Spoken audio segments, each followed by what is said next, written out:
One of my customers just see this thing the other day. Shout Chineke me. So this is what we see for online na true. My brother and my sister na true. Na true. I just finished coupling this generator. I just finished converting it. Now I'm trying to check all the necessary things that I needed to check. Don't forget, always check this. Just check if there is any leakage from anywhere. You know, always make sure there is no leakage. Check the cylinder.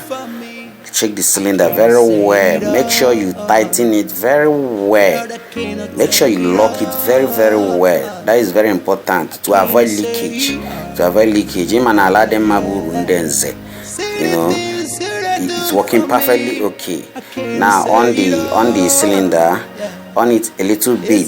Don't on it to the fullest. Don't on it to the end. Just a little bit. Then drag the generator. As you can see, it's on.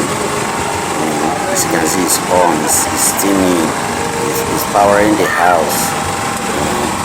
Thank God the work was successful. My colleague was very happy. Everybody was happy. People gathered around us. They were looking at us as if we are shooting skits. But it's a real conversion. No, look at. I know say some of them are doubting Thomas. See, the fuel tank they disconnected. You no connect to anywhere. Fuel itself no dey inside the tank. Look at the carburetor for the gas. Maybe really come here that you do. Maybe really come here that you do. I get handwork. Can for mind. Follow me. You go still learn more things. Hey mano, Mugano, que mesiano.